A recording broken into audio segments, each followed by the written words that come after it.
What's up, guys? Eli here, back for another new stuff video.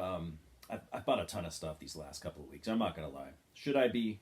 No, probably not. But I have been.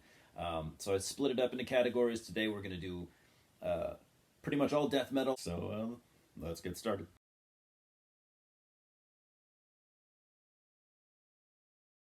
First off, we're going to be starting with Disentomb from Australia. This is their second album. Originally came out in 2014. This is a 2021 re-release. They play pretty much brutal death metal. I mean, I think in some of their music I might hear a little bit of deathcore, but I don't know. I'm no expert on even what deathcore is. It's very modern sounding, but it's pretty cool. I mean, when these guys slow it down and just play like really heavy, chuggy death metal, I think that's kind of when they excel. This is supposedly their best album. I've heard all of them, actually, and I think I'd probably agree, but I've never really spent a lot of time with any of their three albums. I did have their newest one, and I'll admit I sold it on Discogs. I probably should have kept it. I thought it was okay, but I wasn't super into it, and I figured, like, I better get rid of this while it's still a new release, and, you know, there's a demand for it, but I kind of wish I'd have kept it and spent a little more time with it, because I think there's a little bit more to this band than, you know, maybe I was giving them credit for. So, Disentomb with Misery, their second album. What do you guys think about it?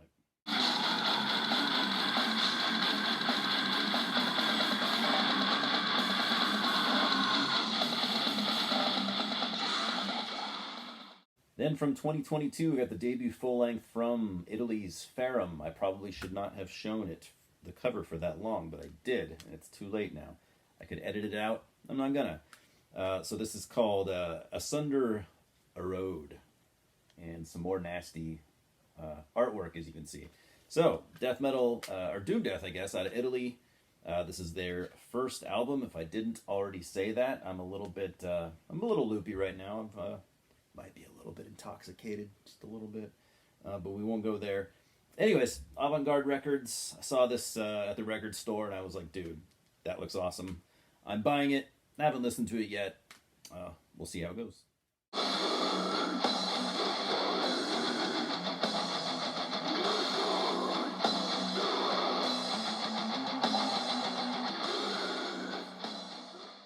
Then we've got Wicked Innocence with Opium Empire. So Wicked Innocence, I've talked about them recently. Death metal from Salt Lake City, Utah.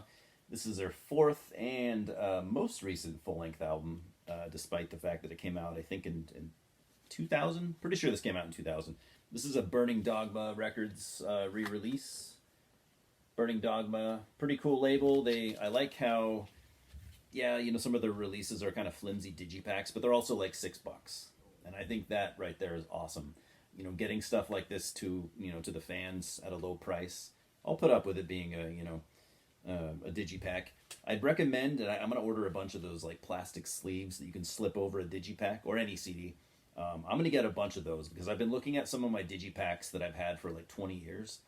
Sure, they're 20 years old, but they're in pretty rough shape. I think that putting these, digipacks in those sleeves, I think would extend the life of the release for, well, a lot longer. Why wouldn't it?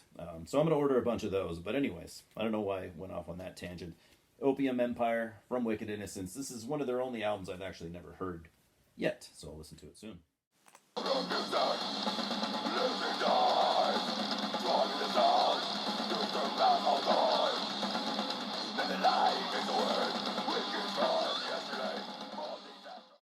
Then we've got Mentally Murdered, brutal death metal from Colorado. This is a 2021 comp. This also came out on Burning Dogma Records. Clearly these guys like weed. It's funny. So yeah, what this has, it's got an unreleased demo from 1999, the Split of Sickness side of their split from 1998, and Splattered Thoughts from 1997. This is a nice little release. Some very Steve-O from Impetigo-esque artwork there. I don't think Steve-O had anything to do with that. It just looks like his style. Whoever's the artist on that CD, they signed their name as Satan. So I'm not really sure who that is. I've only, kind of scanned through this a little bit. It seems like really good brutal death metal, actually. I was kind of impressed. That brutal death metal in 1995 wasn't what it is today. It was still more leaning towards, the old school, early 90s death metal, or even late 80s. release, you know. So yeah, whenever you see brutal death metal from, you know, even like 98, 99, it still kind of had that sound. So I figured I'd snag this. It's cool so far. I just need to spend more time with it. I've been kind of in a brutal death metal mood, I guess, as you can see.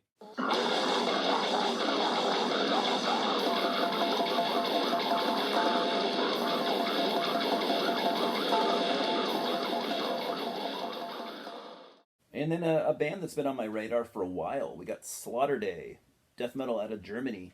This is their fourth and most recent full length from 2022. It's a nice release, super nice artwork. It's very dark, it's hard to see. Tyrants of Doom, it's called. This came out on FDA Records. If you're not familiar with FDA Records, they started off by calling themselves FDA Rekots, like Rekotz, I think. Maybe that's. I always wonder if that was like a play on how a German would say records in an English, you know, when they're speaking English. I don't know. Either way, it's FDA Records now. And dude, again, if you don't really know that label, god damn it, you get it. You get the picture. If you don't really know that label, FDA Records, it is an amazing death metal label. It is like the German version of a, let's say like a Dark Descent or something like that. It's one of those labels that when I see their releases, and I don't have many of their releases, but I do have a few. When I see them out in the wild, I usually snag them without any thought. I don't need to look up reviews or anything like that on my phone. I grab it and I buy it. So I've heard a little bit of Slaughter Day, not enough, and I haven't heard this release yet. I haven't spent enough time with the band, enough time to like give a comparison. Just remember it being really good, you know, old school style death metal. And who doesn't love old school style death metal? So Slaughter Day from Germany. Have you guys heard them yet?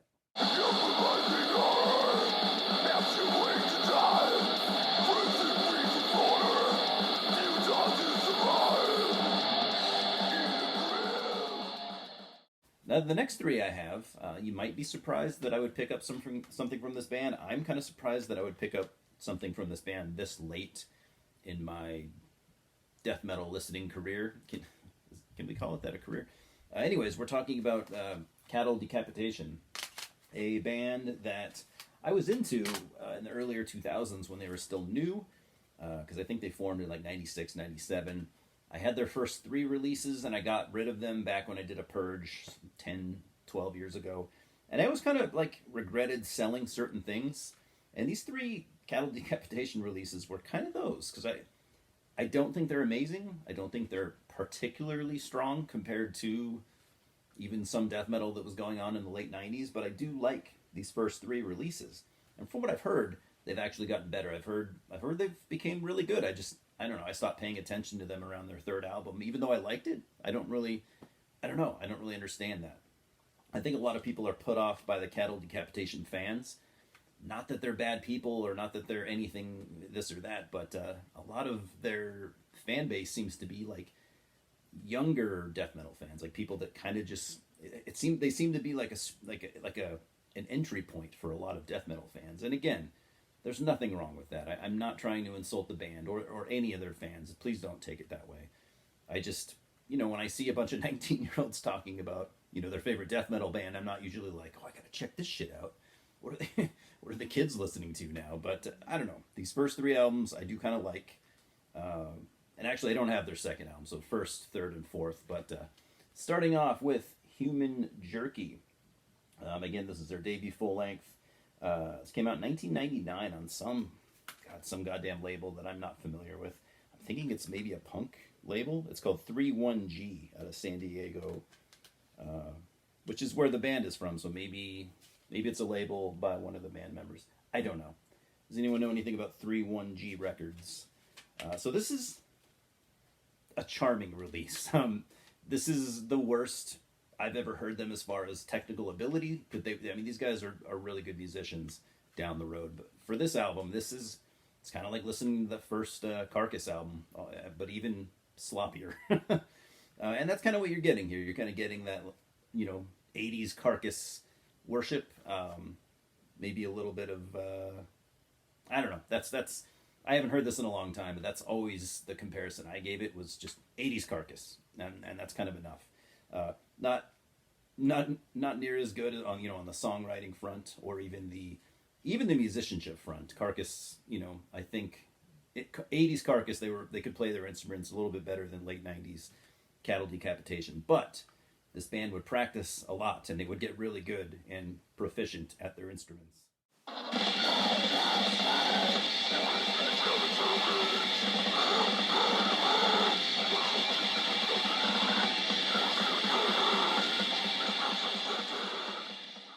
Album number 3, To Serve Man from 2002. So, I have never heard their second album. In fact, prior to about an hour ago when I was getting ready for this video, I didn't know they had a second album. For some reason, I always thought that there was no gap between Human Jerky and To Serve Man. But there is. So I can't really comment on how much they, developed, from Human Jerky to this. But that would be a 3-year gap. And I gotta say, I'm not going to say like they don't sound like the same band or anything like that, but they are much, much more proficient on their instruments by the time this came out. A lot of people call this just kind of a super, super generic death metal album. I don't know. Dude, I don't know. I'm 40 years old at this point. I'm done trying to pick bands apart. All I can say is if I like something or if I fucking don't. I don't think this album is amazing, but I do like it. I think it's catchy. I think it's fun to listen to.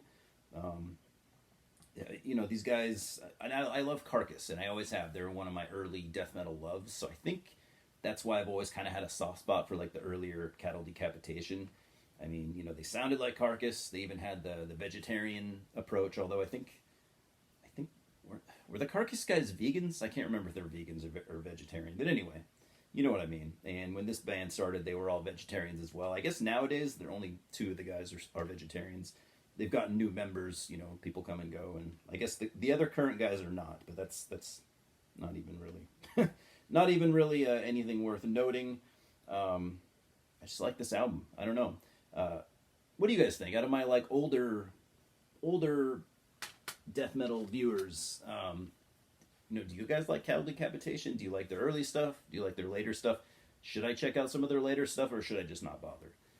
I'm not saying whatever you say will, make me do something, but just curious. Just wanted to see what, death metal fans that are my age or even older would think about that band. I mean, I personally know people that are my age and I love them, but I just don't know if I need to go any further. You know what I mean? I think we've all done that with a number of bands.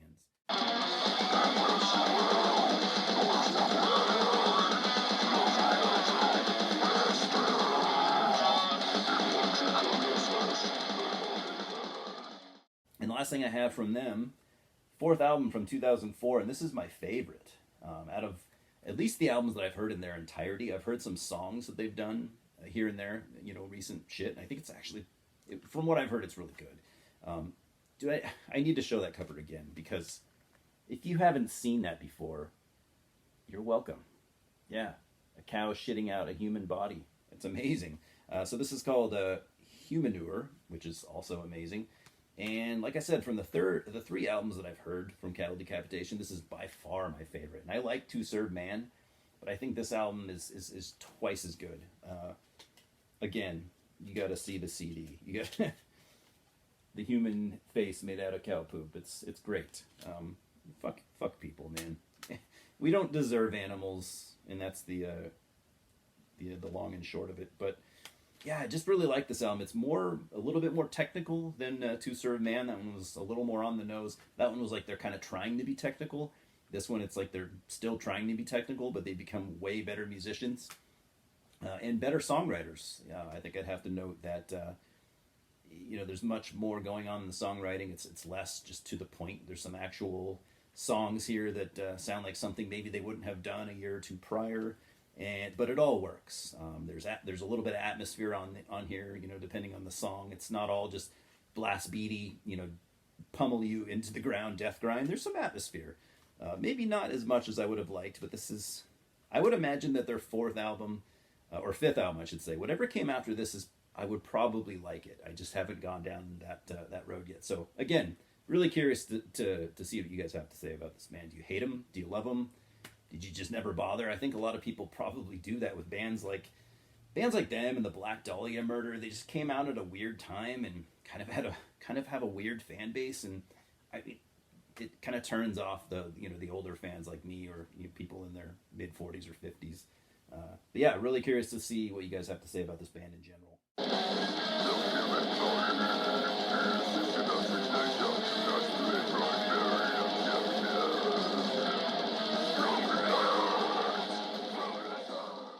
What do you think, guys? Have you heard any of these albums? Have you heard Slaughter Day? Any of it?